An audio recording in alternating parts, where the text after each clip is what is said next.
কি হয়েছিল যখন এক হিন্দু আইপিএস অফিসের নারী এই গরিব বৃদ্ধকে নামাজ পড়তে বাধা দিলেন? তার সঙ্গে এমন কিছু ঘটল যা সেখানে থাকা সব কর্মচারীকে হতবাক করে দিল। প্রতি রাতেই তার ঘুমের মধ্যে আজান গুঞ্জন করতে থাকল, অথচ সেই আইপিএস অফিসার নারী আজান থামাতে নিজের সব শক্তি লাগিয়ে দিয়েছিলেন। এই রুহানি সফরে সামিল হ, যেখানে প্রতিটি সিজদা এক একটি নতুন শুরু। আইপিএস সুনিতা সিং রিজভি লখনৌয়ের এক পড়াশোনা জানা হিন্দু মেয়ে ছিল।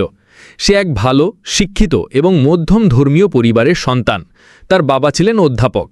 বয়স বাড়ার সঙ্গে সঙ্গে দুনিয়াবি সাফল্যের ঝলক তার রুহুকে পিছনে ফেলে দিল।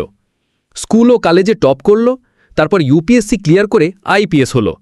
কিন্তু যতই সে উচ্চতায় উঠল, তার পরিচয় শুধু অফিসার হয়ে গেল। এখন সুনিতা সিংয়ের ভরসা ছিল পরিশ্রম, লজিক আর সিস্টেমে। তার মনে হতো ধর্ম কেবল গরিবদের সুবিধের জন্যে। নামাজ, আজান, হিজাব সব কিছুই তার কাছে পিছিয়ে পড়া জিনিস মনে হতো। মুখে তেজ ছিল, কিন্তু মনে ছিল বরফ। আইপিএস হওয়ার পর তার পোস্টিং হলো নূরপুর নামে শান্ত একটি গ্রামে। তার কড়া মেজাজ দেখে মানুষ যেমন ভয় পেল, তেমনি তার নিজের রুহও যেন তার থেকে দূরে সরে গেল। তার আচরণে ছিল অহংকার আর দৃষ্টিভঙ্গি নিজেকেই সব কিছুর ঊর্ধ্বে ভাবা। হাফেজ ইব্রাহিম, বয়স প্রায় ৭০, সাদা ধুতি পাঞ্জাবি পরা এক বৃদ্ধ কৃষক। বাইরে থেকে সাধারণ মানুষ হলেও গ্রামের এক রুহানি ব্যক্তিত্ব। মানুষ তাকে হাফিজ সাহেব বলতো, কারণ তিনি ১২ বছর বয়সেই পুরো কুরআন হিফেজ করেছিলেন। তার জীবনের প্রতিটি মুহূর্ত কেটেছে কুরআন, মসজিদ ও খিদমতে। কৃষিকাজ করে রুটি উপার্জন আর দিন থেকে সুকুন। মসজিদের দেখাভাল, পরিষ্কার পরিচ্ছন্নতা, আজান, ইমামতি সব কিছুই নিজে করতেন। গ্রামের ছোট বড় সবাই পরামর্শের জন্য তাকে ডাকত। তার কণ্ঠে কোমলতা, চোখে নূর, কথায় প্রভাব। তিনি যখন নামাজে দাঁড়াতেন, পিছনে পুরো কম দাঁড়াত। তার কাছে মসজিদ শুধু ইবাদতের জায়গা নয়, বরং আল্লাহর সঙ্গে সম্পর্ক রাখার দর। তিনি কখনও কারো সঙ্গে উচ্চস্বরে কথা বলেননি, কিন্তু যখন দিনের কথা হতো, তার লহজা লোহার মতো দৃঢ় হয়ে উঠত। যেখানে আজানের সঙ্গে সূর্য উঠত আর ঈশার সঙ্গে গ্রাম ঘুমিয়ে পড়ত, সেই নূরপুর ছিল ছোট্ট এক গ্রাম, প্রায় ৮০০টি বাড়ি। মানুষ সাদাসিধে জীবনযাপন করত, কৃষক, মজুর, ছোট ব্যবসায়ী। কিন্তু তাদের সবচেয়ে বড় খাজানা ছিল ঈমান। এখানকার মসজিদ, যাকে মানুষ নূর মসজিদ বলতো, গ্রামের হৃদয়ে দাগিয়েছিল। মসজিদ থেকেই দিনের শুরু, মসজিদেই শেষ। শিশুদের কোরআনের তালিম, বড়দের জিকির, এটাই ছিল গ্রামের রুহু। গ্রামে আগে কোনো বড় গোলমাল কখনোই হয়নি, কিন্তু সুনিতার আগমনের পর যেন হাওয়ায় কড়াকড়ি এসে পড়ল। কিছু মানুষ ভয়ে মসজিদে আসা কমিয়ে দিল, আজানের আওয়াজ নিয়ে অভিযোগ আসতে শুরু করল। আল্লাহর নাম ধীরে ধীরে চেপে ধরা হতে লাগল। নূরপুরে সুনিতা সিংয়ের তায়নাতি হয়েছে কয়েক সপ্তাহ মাত্র। গ্রামবাসী শুনেছিল তিনি কঠোর, আইন মানা, দুর্নীতির ঘোর বিরোধী। এসব শুনে মানুষের মনে স্বস্তি এসেছিল। কিন্তু সুনিতার সঙ্গে আরেকটি জিনিসও এসেছিল, অহংকার। তিনি ভাবতেন তার জ্ঞান, পদমর্যাদা ও চিন্তাধারা সবার ঊর্ধ্বে। ধর্মকে তিনি ব্যক্তিগত বিষয় মনে করতেন। আর যখন দেখলেন এখানে তো মসজিদের আজান ভোর ৫টাই পুরো গ্রামকে জাগিয়ে দেয়, তখন তার কাছে এটা ডিস্টারবেন্স মনে হলো। এক সকালে আজানের আওয়াজে ঘুম ভাঙতেই সুনিতা রাগে উঠে জানালা খুলে দেখলেন হাফেজ ইব্রাহিম মসজিদের মিনারে দাঁড়িয়ে আজান দিচ্ছেন। তিনি বিড়বিড় করলেন, আইন থাকতেও এরা খোলামেলাভাবে স্পিকার চালাচ্ছে। এই গ্রামকে বদলাতে হবে। সেদিনই থানায় মৌখিক আদেশ দিলেন, মসজিদের আওয়াজের ডেসিবেল লেবেল মাপা হোক। একবারে গ্রামের শিক্ষিকা হিজাব পরে তার অফিসে দেখা করতে এলো। সুনিতা মুচকি হেসে বললেন, ম্যাডাম, গরম খুব, এখন তো এই পর্দা সরিয়ে দিন। স্কুলে এসব দেখানো কেন?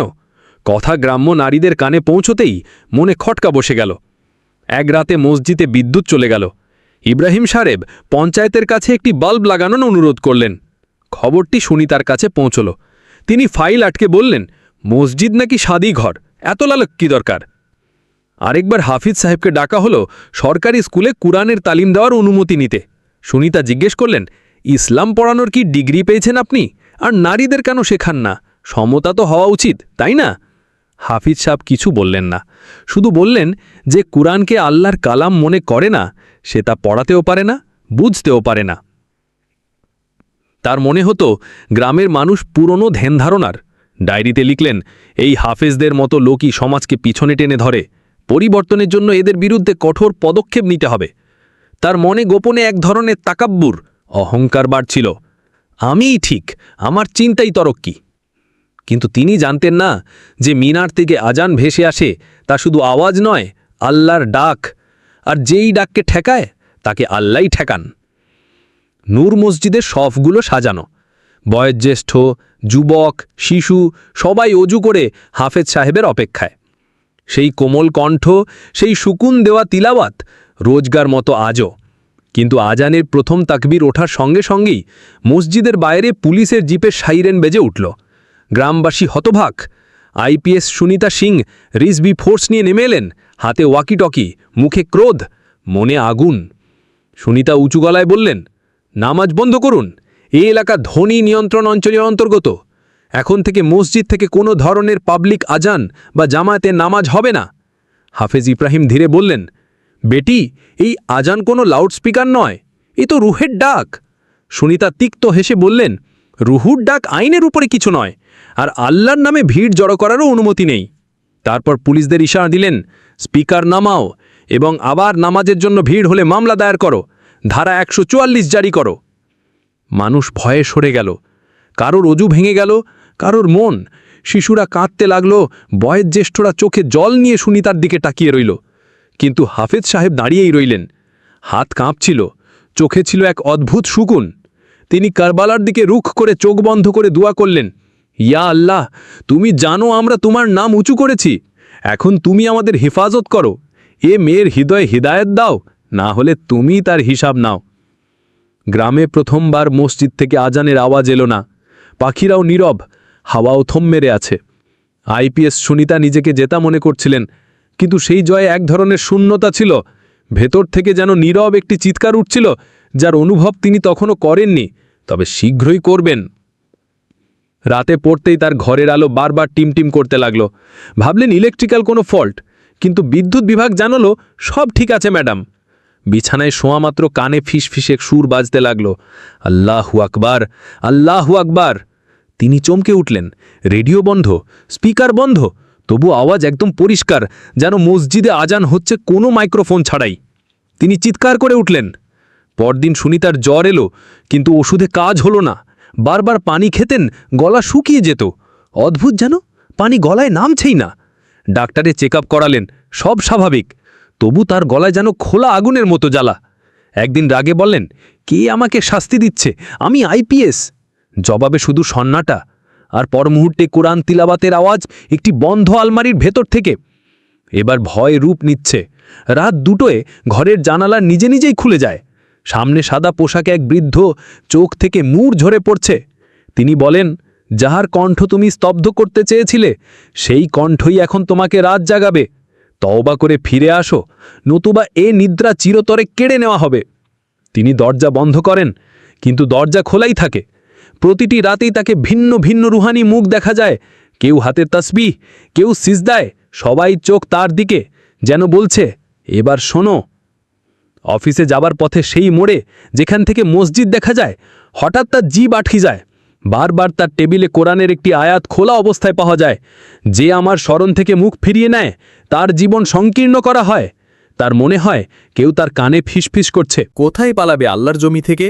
এখন সেই আর সুনিতা সিং নাই, যে সবাইকে বকাঝকা করত। মুখ ফ্যাকাশে, চোখ লাল, ঠোঁট শুকনো, আর জিহ্বা নীরব। সে ফাইলের মধ্যে হারিয়ে গিয়ে কোরআনের শব্দ খুঁজত, কিন্তু কখনো আলমারি থেকে, কখনো দেয়াল থেকে, কখনো বাতাস থেকে তেলাওয়াতের শব্দ আসত। একদিন সে অফিস থেকে বেরিয়ে মসজিদের সামনে দাঁড়িয়ে গেল, দৃষ্টি নিচে, জিহ্বা নীরব, কিন্তু চোখে প্লাবন। এখন আমরা কাহিনীর শেষ সংবেদনশীল এবং গভীর অংশে পৌঁছেছি, যেখানে সুনিতা সিং তার অহংকার এবং ভুল বোঝাবুঝি ছেড়ে তওবা করে এবং সাথে ইসলাম কবুল করে। হাফিজ ইব্রাহিমের কাছে তার ভুলের জন্য মাফি চায়। এই অংশ আধ্যাত্মিক জাগরণ এবং হৃদয়ের পরিশুদ্ধির। দ্বিতীয় রাতের পর সুনিতা সিংয়ের অবস্থা খুব খারাপ হয়ে গিয়েছিল। সে অফিসে যেত না এবং সারাদিন অসহায়ভাবে ঘরে বিছানায় পড়ে থাকত। সে গভীর আত্মবিশ্লেষণে ডুবেছিল। তার চোখে সেই মুখ ছিল হাফিজ ইব্রাহিমের, আর সেই আওয়াজ যা একসময় শান্ত হতো, এখন তাকে রাতরাতভর শুনতে হতো। আজান, কোরআনের তেলাওয়াত, ধর্মের শব্দ, এবং সে নিজেই যে বুঝে নিয়েছিল যে সে এইসবের অবমান করেছে। একদিন সে গ্রামের ফাতিমা নামের এক মেয়েকে কোরআন সহ তার ঘরে ডাকল এবং ঘর বন্ধ করল। ফাতিমাকে কোমল স্বরে বলল, কোরআন পড়ে আমাকে বাংলায় এর মানে বুঝিয়ে দাও। ফাতিমা কোরআন পাক বের করে পড়তে শুরু করল। অবশেষে সেই কিতাবে সে এমন এক আয়াত বুঝল যা তার চোখ থেকে অশ্রু ঝরিয়ে দিল এবং তার হৃদয়ে ছুঁয়ে গেল। সত্যি আল্লাহ তার বান্দার তওবা কবুল করেন। তার মনে আলোড়ন উঠল। সে গভীর অনুশোচনা নিয়ে দোয়া করল, হে আল্লাহ, তুমি আমার সাহায্য করো। আমি অনেক ভুল করেছি। আমাকে এবং মানুষদের কাছে ক্ষমা চাইবার সাহস দাও। একদিন সুনিতা সিং গ্রামের এক বৃদ্ধা মহিলার কাছে পৌঁছল। এ মহিলা প্রায় মসজিদের পাশে বসে থাকতেন এবং তার মুখে সেই শান্তি ছিল যা সুনিতা সিং আগে কখনো দেখেনি। এ মহিলা, যাকে গ্রামবাসী রুহানি মা বলতো, সুনিতা সিংয়ের চোখে ব্যথা দেখে ফেলেছিলেন। মহিলা হেসে বললেন, তুমি কি হারিয়েছ বেটা? জীবনে যদি তওবা করো তবে সেই ব্যথা থাকবে না। কিন্তু তওবা শুধু আল্লাহর কাছে নয়, নিজের কাছেও করতে হয়। তারপর মহিলা সুনিতা সিংকে আরও কিছু আয়াত পড়ার জন্য দিলেন। যারা তওবা করে এবং তাদের জীবনকে সঠিক পথে নিয়ে আসে, আল্লাহ তাদের অবস্থা ভালো করে দেন। কিছুদিন পর সুনিতা সিং সাহস জোগাড় করল এবং হাফিজ ইব্রাহিমের কাছে যাওয়ার সিদ্ধান্ত নিল। সে ভাবল, হাফিজ ইব্রাহিমকে আমাকে ক্ষমা করবেন? সে জানত যে সে ওই বুড়োর মন ভেঙেছে। এখন তাকে নিজের উপর অনুতাপ হচ্ছে। হাফিজ ইব্রাহিমের বাড়ি পৌঁছতেই তিনি সুনিতা সিংকে দেখলেন এবং কিছু না বলে কেবল মুচকি হাসলেন। সুনিতা সিং হাঁটু গেড়ে তার সামনে বসে পড়ল এবং ফুপিয়ে কেঁদে উঠল, চোখে অশ্রু। হাফিজ সাহেব, আমি অনেক ভুল করেছি। আমি আপনার এবং আল্লাহর নামকে ভুল বুঝেছি। আমার দৃষ্টির ভুলের জন্য আমি সত্যি মন থেকে তওবা করি। অনুগ্রহ করে আমাকে ক্ষমা করে দিন। হাফিজ ইব্রাহিম শান্ত এবং দয়ালু, বেটি, তুমি আল্লাহর সাথে শত্রুতা করেছিলে, আমাদের সাথে নয়। আল্লাহর দরজা কখনো বন্ধ হয় না এবং আমাদেরও তোমার সাথে কোনো কষ্ট নেই। তুমি যা করেছ তার মাফি সেই কাছেই চাও। জীবনের আসল উদ্দেশ্য এটাই যে আমরা প্রতিদিন নিজেদেরকে আরও ভালো করি এবং আল্লাহর কাছে সত্যি তওবা করি। তার কথা শুনে সুনিতা সিংয়ের হৃদয় শান্তিতে ভরি গেল। সেই মুহূর্তে সে অনুভব করল যে ভুল তো মানুষ থেকে হয়, কিন্তু সত্যি তওবা মানুষকে আবার আল্লাহর সাথে যুক্ত করে দেয়। সুনিতা সিং তার জীবনে পরিবর্তনের সূচনা করল। সে এখন শুধু আইন মানত না, বরং তার দৈনন্দিন জীবনে ন্যায়, দয়া এবং সুন্দর আচরণের পথে চলতে লাগল। সে মসজিদে যেত এবং সেখানে হাফিজ ইব্রাহিমের থেকে কোরআনের তেলাওয়াত শুনত। এখন তার আত্মা শান্তি পেত এবং হৃদয়ে এমন এক সান্ত্বনা ছিল যা আগে কখনো অনুভূত হয়নি। সুনিতা সিং যখন তওবা করে এবং আল্লাহর দিকে ফিরে যায়, তখন সে নিজের ভেতর এক গভীর শান্তির অনুভূতি পেতে শুরু করে। সে প্রতিদিন নামাজ পড়ার চেষ্টা করত এবং ইসলামিক শিক্ষা বোঝার দিকে এগোতে লাগল। কোরআন ও হাদিস পড়তে পড়তে সে এক হাদিসে থেমে গেল, নামাজ মুমিনের মেরাজ। হাদিস শরীফ। এই হাদিস তাকে এটা বোঝাতে সাহায্য করল যে নামাজ শুধু এক ইবাদত নয়, বরং এটা এক আধ্যাত্মিক যাত্রা যা মুমিনকে সরাসরি আল্লাহর কাছে নিয়ে যায়। এই হাদিস তার মনে গভীর প্রভাব ফেলল এবং সে নামাজের মাধ্যমে তার হৃদয় এবং আত্মায় শান্তি অনুভব করল। একদিন সুনিতা সিং যখন হাফিজ ইব্রাহিমের কাছে গেল, তখন তাকে তার সমস্যাগুলো বলল। হাফিজ ইব্রাহিম তাকে আরেকটি হাদিস শোনালেন, আল্লাহ ধৈর্যশীলদের সাথে আছেন।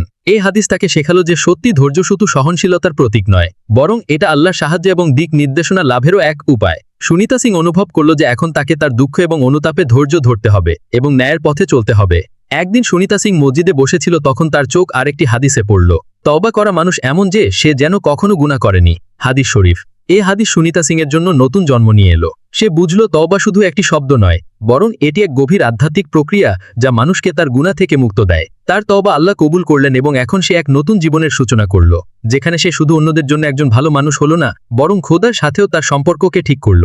এই সময় সুনিতা সিংয়ের জীবনে অনেক পরিবর্তন এলো।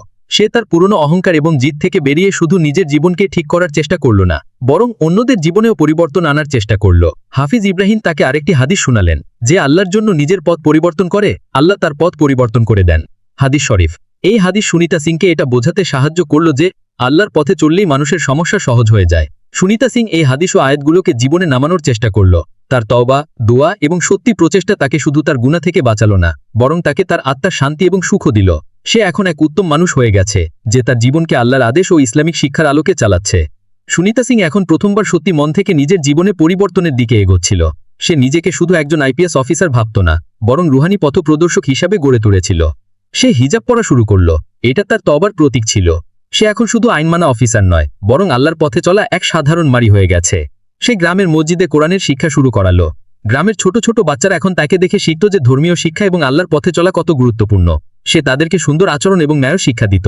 গ্রামবাসীরা অবাক ছিল যে একসময়ের কঠোর সুনিতা সিং এখন এক রুহানি পথপ্রদর্শক হয়ে গেছে, যে আল্লাহর পথে চলছে। তাদের জন্য এটা প্রমাণ ছিল যে আল্লাহর হেদায়েত যখন কারো উপর আসে, তখন তার হৃদয় এবং জীবন দুটোই বদলে যায়। গ্রামের মানুষ এখন তাকে সম্মান এবং মর্যাদার চোখে দেখত। আগে তারা সুনিতা সিংকে একজন ক্ষমতাবান এবং কঠোর অফিসার হিসাবে জানত, কিন্তু এখন তারা তাকে এক রুহানি পথপ্রদর্শক হিসাবে দেখছিল। সে নিজেও জানত যে এই পরিবর্তন শুধু তার পরিশ্রম বা ইচ্ছা শক্তি থেকে আসেনি, বরং এটি আল্লাহর রহমত এবং হেদায়েতের ফল। একদিন গ্রামের বৃদ্ধ কৃষক হাফিজ ইব্রাহিমের কাছে এসে বলল, সুনিতা সিং, তুমি তোমার জীবন বদলে দিয়েছ। তুমি আমাদের শিখিয়েছ যে যদি মানুষ সত্যি তওবা করে এবং আল্লাহর কাছে সত্যি মন থেকে সাহায্য চায়, তবে আল্লাহ তার পথ সহজ করে দেন। হাফিজ ইব্রাহিম মুচকি হেসে বললেন, এটা তো আল্লাহর ইচ্ছা বেটা। মানুষ যদি নিজেকে বদলাতে চায় তবে আল্লাহ তাকে সবসময় সঠিক পথ দেখান। আল্লাহ যখন তার হেদায়েত দেন তখন তিনি মানুষের হৃদয় এবং জীবন দুটোই বদলে দেন। সুনিতা সিং যে আগে এক হিন্দু আইপিএস অফিসার মহিলা ছিল, যে নামাজ ও আজানকে ঘৃণা করত এবং মুসলিম মানুষকে একেবারেই পছন্দ করত না, এখন সেই আইপিএস অফিসার মহিলা নামাজ ও আজান থেকে শান্তি অনুভব করে।